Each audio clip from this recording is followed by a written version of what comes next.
হাড়ের যে কাভারিং সেটাতে ক্ষয় হতে পারে। তারপরে হাড়ের গঠন বিশেষ করে কারো হাড় বাড়ে বা কারো হাড় কমে যায়। তারপরে হলো যে মেনিসকাস ইনজুরির কারণে হতে পারে লিগামেন্ট, টেন্ডন, বার্সা, মাসল এই সকল ইনজুরির কারণেও হাঁটু ব্যথাটা খুব কমন।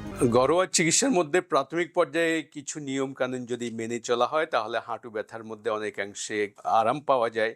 এই নিয়মের মধ্যে আমরা রোগীদেরকে বলি যে এই সকল কাজে বিশেষ করে অনেকক্ষণ দাঁড়িয়ে থাকা, বসা বা হাঁটা এগুলাকে আমরা অ্যাভয়েড করার জন্য বলি, হাঁটুকে বিশ্রাম দেওয়ার জন্য বলি এবং হাঁটুতে আমরা ঠান্ডা সেক বা গরম সেক যেটাতে রোগীরা বেটার ফিল করে সেটা দিতে বলি। পিআরপি থেরাপি প্লাস এটার সঙ্গে আমরা ফিজিওথেরাপিকে অবশ্যই গুরুত্বের সঙ্গে নিয়ে থাকি। তারপরে যে আমরা বিভিন্ন গাইডেড এক্সারসাইজ, রেডিও ফ্রিকোয়েন্সি টাইপের চিকিৎসা প্রদান করে থাকি।